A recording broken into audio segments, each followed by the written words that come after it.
नमस्कार दोस्तों, crack UPSC में आपका स्वागत है। उम्मीद है कि आपने पहले का जितना भी नोट्स बनवाया गया था वो रिवीजन करते चल रहे होंगे। ठीक है, ये बात आपको बिल्कुल ध्यान रखना है। ठीक है, तो एक बार हम लोग रिकॉल कर लेंगे पीछे हमने कहाँ तक कवर किया। तो याद होगा ना आप लोग को, स्टार्टिंग में हमने देखा था क्या, 18वीं सदी के मध्य का भारत देखा था। उसके बाद से कर्नाटक और हैदराबाद उत्तराधिकारी को लेकर जो संघर्ष हुआ था, फिर हमने बंगाल विजय देखा था, क्लाइव का जो साम्राज्य विस्तार की नीति थी वो हमने देखा था, मैसूर जो युद्ध हुआ था वो हमने देखा था, वेलेजली का जो विस्तार था साम्राज्य वो हमने देखा था। उसके बाद से हमने मराठा युद्ध देखा था। देन उसके बाद से हम लोग आगे आए थे जो उत्तर पश्चिम विजय था वहाँ पे। उत्तर पश्चिम विजय में कौन कौन था, जैसे सिंध थे, पंजाब था और अफगानिस्तान था। तो इन सब की कहानी हम लोग देख लिए हैं, इसका नोट्स बना लिए हैं। ठीक है, आप लोग को ध्यान होगा इस चीज़ का। ठीक है, इसको अच्छे से आप लोग कवर कीजिएगा और आंसर राइटिंग तो आप लोग कर ही रहे होंगे। ठीक है, आंसर राइटिंग बहुत ज़्यादा इंपॉर्टेंट है, ये ध्यान में रख कर चलिएगा। ठीक है, तो अब हम लोग को पढ़ना है कि अंग्रेज़ों की आर्थिक नीति कैसी थी। जैसे कि इन लोग का जो इनकम था, जो आय था, जो कमाई थी, वो क्या थी यहाँ पे, जिसकी वजह से यहाँ पे ये धन इकट्ठा कर पाते थे और यहीं के धन से यहाँ के जो प्रोडक्ट थे, जो उत्पाद थे, वो खरीदते थे और ब्रिटेन में ले जाके उसको बेचते थे। तो कहाँ से ये धन पाते थे? ठीक है, तो धन कहाँ से पाते थे? पहली बात तो स्टार्टिंग में आप लोग को याद होगा कि जब प्लासी की लड़ाई हुई थी तो इसको 24 परगना का ज़मींदारी मिल गया था। ज़मींदारी मैंने आपको बताया था क्या होता था, भू राजस्व वसूलने का जिसको अधिकार दे दिया जाए, ज़मींदार वो लोग होते थे। उसके बाद से जैसे ही बक्सर का युद्ध होता है, तो बक्सर का युद्ध होता है, वैसे ही जब मीर कासिम शासन उसके हाथ में आता है तो वो वर्धमान, मिदनापुर और चटगांव की ज़मींदारी अंग्रेज़ों को दे देता है। वैसे क्या होता है ज़मींदारी में कि वो अपने जो भी उसकी नियुक्ति किया रहता है एक ज़मींदार के रूप में, तो उसको वो सारा भू राजस्व वसूल के कलेक्ट करके ले जाके देता था जो ज़मींदार होता था। लेकिन यहाँ पे अंग्रेज़ों के साथ ऐसा नहीं होता था, ये अधिकतर भू राजस्व रख लेते थे क्योंकि ये अपने कठपुतली को ही जब उत्तराधिकारी बनाए हैं तो उसको दें या ना दें, उनसे कौन डिमांड करने वाला है कि नहीं भाई तुम दो, तुमने भू राजस्व वसूला है तुम्हें देना पड़ेगा। उनके साथ कोई ज़बरदस्ती नहीं कर सकता था क्योंकि वही तुम्हें शासक बनाए हैं, शासन की जिम्मेदारी तुम्हें अंग्रेज़ ने ही दिया है, तो तुम उनके खिलाफ बोल नहीं सकते हो। ये था, तो यहाँ से इनका स्टार्टिंग हो गया था। जब ज़मींदारी व्यवस्था इन लोग को मिल गई थी तो ये लोग वहाँ से भू राजस्व कलेक्ट करते थे, वहाँ से इनका इनकम स्टार्ट हो गया था, आय इनका बनना शुरुआत हो गई थी। ठीक है, तो हम लोग ये जो आर्थिक नीति पढ़ेंगे कि अंग्रेज़ों ने किस तरीके से भारत में आर्थिक मतलब धन से संबंधित जो चीज़ें होती हैं वही आर्थिक में आती हैं। तो कौन कौन सी ऐसे नियम कानून बनाए, कौन कौन सी नीति अपनाई जिससे ये लोग ज़्यादा से ज़्यादा धन पूंजी इकट्ठा कर पाए भारत से। तो वही अब हमें क्या करना है, पढ़ना है। तो ये जो ब्रिटिशर्स होते थे या फिर उनके पहले के भी जो शासक होते थे, ज़्यादातर रेवेन्यू जो भू राजस्व था वो कहाँ से मिलता था, ज़्यादातर जो पूंजी थी, जो धन था, कहाँ से मिलता था? कृषि के द्वारा मिलता था। ठीक है, क्योंकि आपको तो पता होगा भारत कृषि प्रधान देश है, यानी कि उनका महत्व काफ़ी टाइम से था। समझ में आ रहा है, आज की बात नहीं है।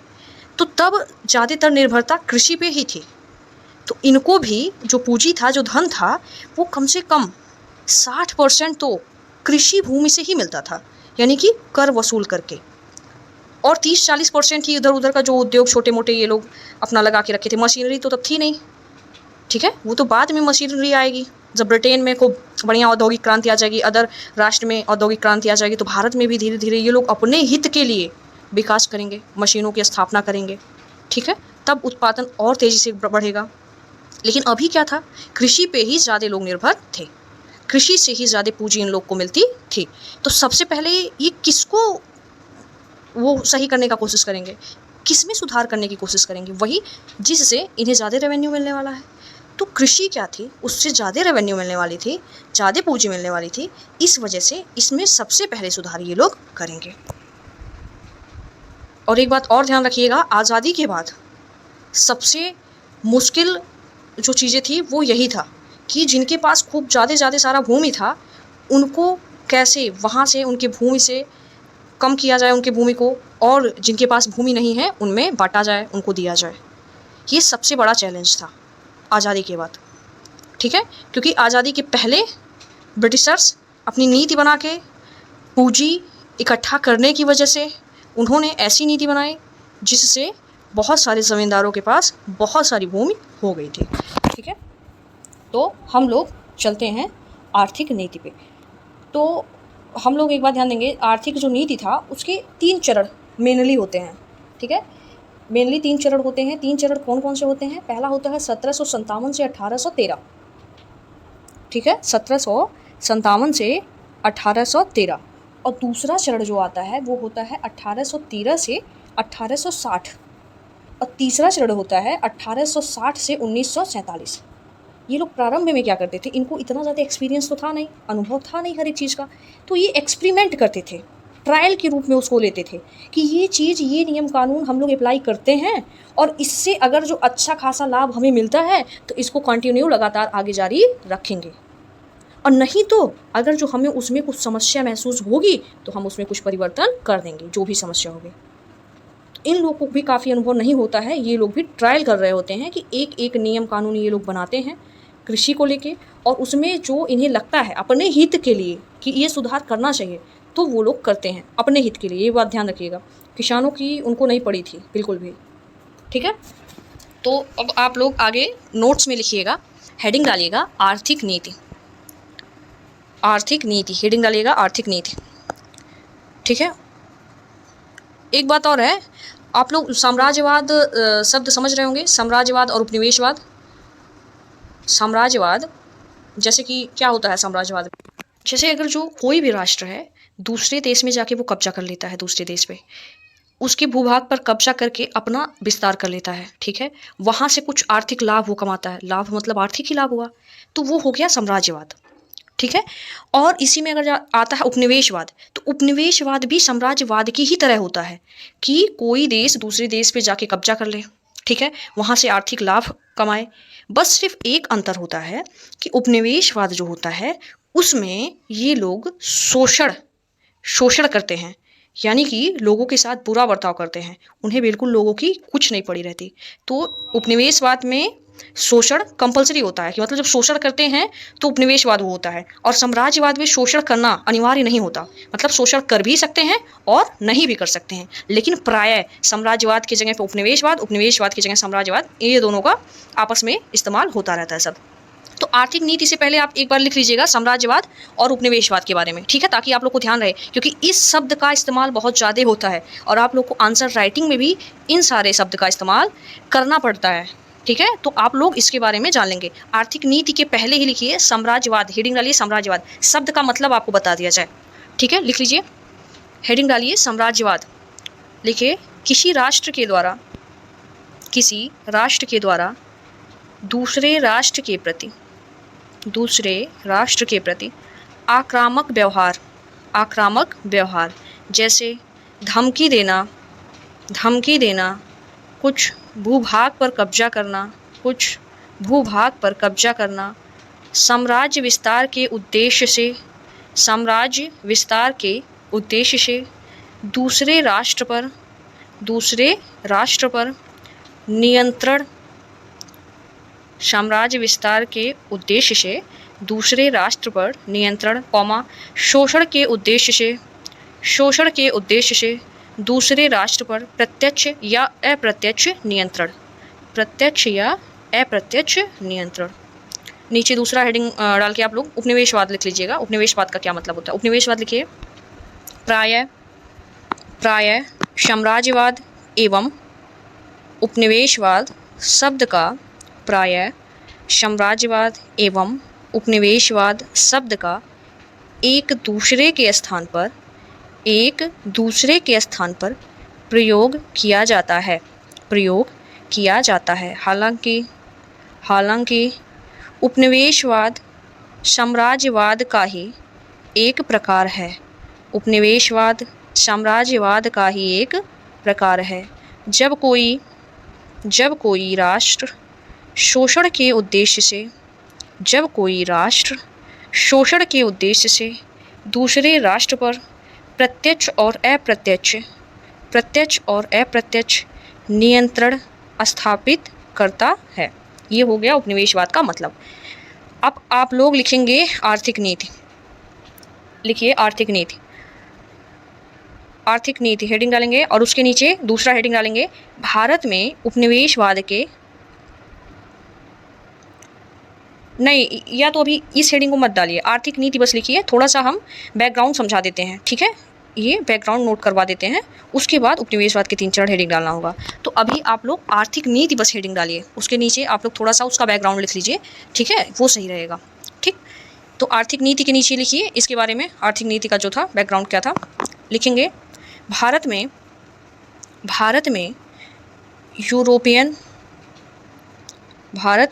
यूरोपियन व्यापारियों तथा कंपनियों का आगमन, भारत में यूरोपियन व्यापारियों तथा कंपनियों का आगमन मुख्यतः कपड़ा एवं मसालों के व्यापार के कारण हुआ, कपड़ा एवं मसालों के व्यापार के कारण हुआ, क्योंकि इसी में लिखेंगे क्योंकि व्यापार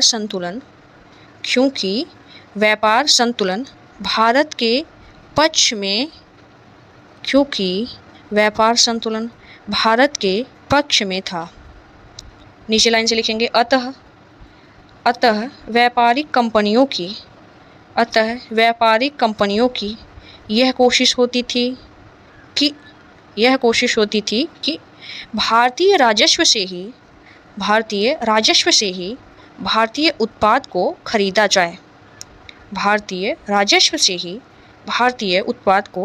जाए, और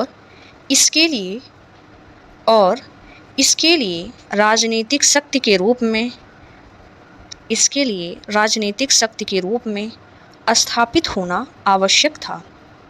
1750 से पूर्व किसी यूरोपियन कंपनी को भारत में विशेष सफलता नहीं मिली, लेकिन 1750 के पश्चात ब्रिटिश कंपनी इस दिशा में अग्रसर हुई। ये पहला पॉइंट। दूसरा पॉइंट इसी में जो बैकग्राउंड हम आपको लिखवा रहे हैं उसी में दूसरा पॉइंट लिखिएगा, अंग्रेजों का शासन भारत में लगभग 2 वर्षों तक रहा। इस अवधि में ब्रिटेन के आर्थिक परिस्थितियों में 3 अवसरों पर बड़े बदलाव दिखते हैं। नीचे वाली लाइन से लिखिएगा क्योंकि भारत ब्रिटेन का उपनिवेश था,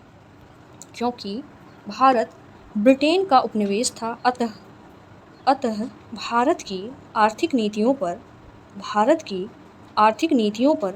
ब्रिटेन की परिस्थितियों का प्रभाव होना स्वाभाविक था। ठीक है, उसके आगे लिखेंगे इन तीन आर्थिक परिस्थितियों के संदर्भ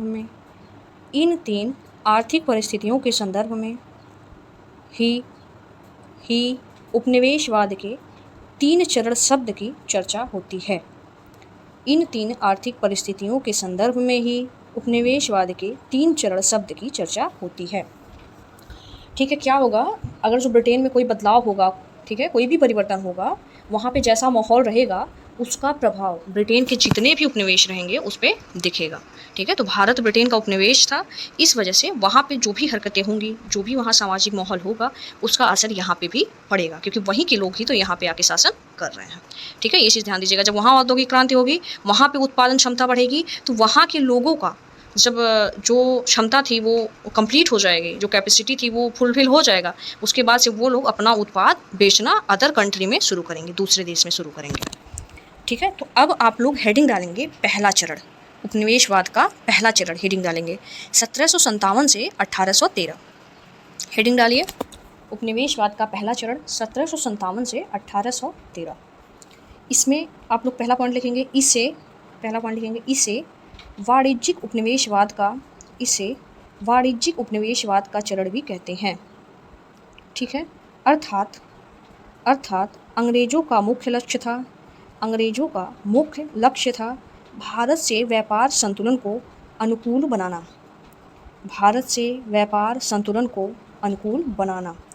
इस अवधि में अंग्रेजों की राजनीतिक, प्रशासनिक, प्रशासनिक, फिर आर्थिक, फिर सामाजिक, सभी नीतियों के पीछे यह उद्देश्य महत्वपूर्ण था। सभी नीतियों के पीछे यह उद्देश्य महत्वपूर्ण था। क्या होता था, भारत से जो ये लोग कपड़े और मसाले का व्यापार करते थे, तो जहाँ ले जाके ये बेचते थे ब्रिटेन में, वहाँ तो इनको अच्छा खासा मुनाफा होता था, लेकिन उससे क्या था, भारत में भी अच्छा खासा मुनाफा होता था, क्योंकि यहीं से चीज़ें खरीद के ले जाते थे। तो कहीं ना कहीं व्यापार जो था भारत के ही पक्ष में था, यानी कि भारत को इनसे ज़्यादा अच्छा खासा लाभ मिल जा रहा था। ठीक बात है। तो अभी ये चाहते थे कि अब व्यापार हमारे पक्ष में हो पूरी तरीके से, इसमें भारत को ज़्यादा लाभ वाभ ना मिले। ठीक है। अब आप लोग हेडिंग डालेंगे उपनिवेशवाद का द्वितीय चरण। हेडिंग डालेंगे उपनिवेशवाद का द्वितीय चरण 1813 से 60। 1813 से 60। चलिए अब इसमें नीचे लिखिए, इसे औद्योगिक उपनिवेशवाद का चरण भी कहते हैं। इसे औद्योगिक उपनिवेशवाद का चरण भी कहते हैं। उसके नीचे लिखेंगे, ब्रिटेन ने औद्योगिक क्रांति के पश्चात भारत को बाजार एवं कच्चे माल के स्रोत के रूप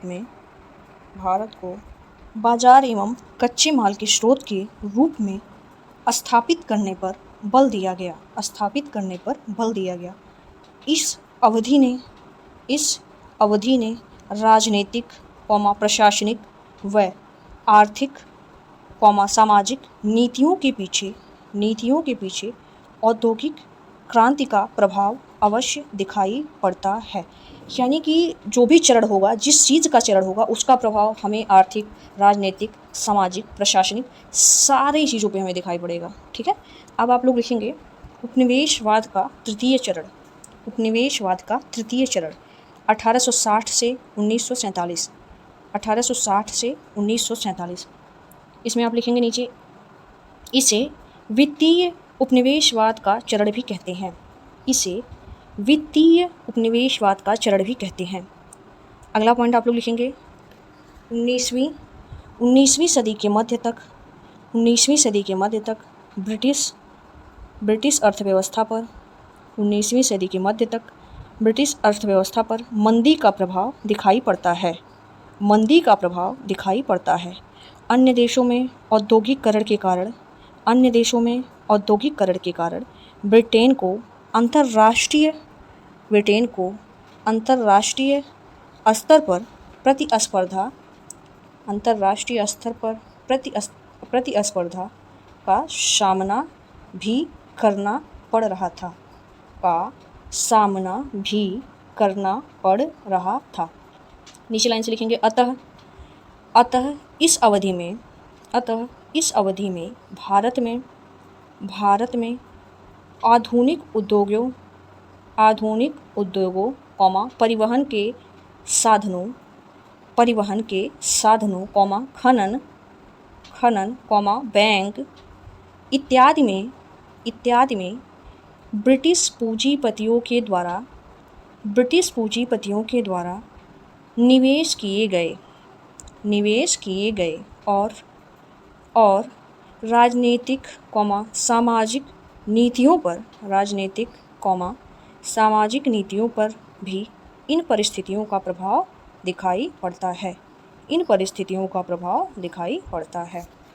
यानी कि आप लोग बात समझिएगा, जब ब्रिटेन में औद्योगिक क्रांति हुई तो ये लोग मशीनरी बाहर के राष्ट्रों में बेचने लगे कि मशीनरी बहुत हम लोग सस्ता किए हैं, आप लोग भी ले लो, सीमा शुल्क अपना कम कर दो। यानी कि अगर जो किसी देश से दूसरे देश में कोई सामान जाता है तो वो अपने देश के सामान को अच्छे से वहाँ के लोग इस्तेमाल करें, इसलिए बाहर से आने वाले सामान पे ये लोग टैक्स लगा देते हैं ताकि बाहर वाला सामान महंगा हो जाए और इससे यहाँ के लोग कम खरीदें। तो ब्रिटेन ने कहा, भाई तुम लोग अपना सीमा शुल्क हटाओ और हम मशीनरी दे रहे हैं, तो मशीनरी तुम लोग को सस्ता पड़ेगा और तुम लोग भी मशीन का उपयोग करो। अब बहुत सारे राष्ट्र ने सोचा कि ये सही बात है, हम लोग को भी मशीन लाना चाहिए, अपने यहाँ उत्पादन करना चाहिए। तो सारे देशों ने अपने यहाँ सीमा शुल्क हटा लिया। अब जब ब्रिटेन ने बहुत सारे देशों को मशीनरी बेच दी तो वहाँ पे भी उत्पादन होने लगा। अब जब वहाँ दूसरे देश में उत्पादन होने लगा तो दूसरे देश वालों ने अब सीमा शुल्क लगा दिया कि ब्रिटेन से उत्पाद हमारे देश में आए तो महंगा पड़े। मतलब जब उन्हें मशीन लेना था तब तो उन्होंने अपना सीमा शुल्क हटा दिया था कि भाई लाओ मशीन की हमें भी ज़रूरत है। और जब मशीन पहुँच गई, हर देश में उत्पादन होने लगा, तो हर देश वाले क्या किए, ब्रिटेन का जो उत्पाद था उस पर सीमा शुल्क लगा दे कि भाई ब्रिटेन से जो सामान आएगा वो तो महंगा ही पड़ेगा। ठीक है, तो अब प्रतिस्पर्धा हो गया। वैसे ब्रिटेन के पास ही मशीनरी थी, वही उत्पादन करता था, तो सारे देशों में, सारे राष्ट्रों में वो बेच पाता था, व्यापार कर पाता था। अब जब सभी राष्ट्र वालों के पास मशीनरी हो गई, सबने उत्पादन करना शुरुआत कर दिया भारी मात्रा में, तो भाई तुम्हारा फिर दिक्कत हो गया, प्रतिस्पर्धा बढ़ गई। ठीक है, अब इस वजह से ये लोग ध्यान दिए उपनिवेशों पे कि हमारा जो उपनिवेश है, जहाँ पे हमारा शासन प्रशासन चल रहा है, वहाँ के लोगों को तो मानना ही पड़ेगा हमारी बात। तो मानना तो पड़ेगा भैया, लेकिन एक बात सोचो, तुम्हारा जो सामान आएगा उसको खरीदने के लिए हम लोग की क्षमता भी तो होनी चाहिए। तुम तो वैसे ही सारा सब कुछ चूस लिए हो। तो इन लोगों ने दिमाग लगाया कि हम लोग रेलवे लाते हैं, खनन में इन्वेस्टमेंट करते हैं, मतलब यहाँ के लोगों का आय भी बढ़ता रहेगा थोड़ा थोड़ा हमारे हित के लिए, और हमारा उत्पादन भी ये लोग खरीदते रहेंगे। मतलब डायरेक्टली और इनडायरेक्टली दोनों तरफ से इन्हीं लोगों का फ़ायदा होना है। खनन वगैरह कराएंगे, कच्चा माल का उत्पादन कराएंगे, कच्चा माल खुद ले जाएंगे और उसी कच्चे माल का उपयोग करके, मान लो ये मजदूरी दे दिए, फिर कच्चे माल का उपयोग करके बढ़िया दाम में वो जो कपड़े या जो भी उत्पादन उनका बन जाएंगे वो ला के फिर यहाँ इस मार्केट में, भारत में बेच दिया जाएगा। ठीक है, तो ये थी इनकी कहानी। ठीक है, चलिए अब आप ये क्वेश्चन लिखिएगा आंसर राइटिंग करने के लिए, जो रोज़ का आप लोग का होमवर्क होता है। ठीक है, क्वेश्चन लिखिए। डलहौजी ने जहाँ तक संभव था युद्ध एवं शांति दोनों ही उपायों द्वारा क्षमा मेलन की नीति पर बल दिया। विश्लेषण कीजिए। ठीक है, इस क्वेश्चन का आप लोग आंसर राइटिंग कर लीजिएगा। ठीक है, चलिए अब अगला लेक्चर आपको अगले वीडियो में प्रोवाइड करा दिया जाएगा। चलिए बहुत बहुत धन्यवाद।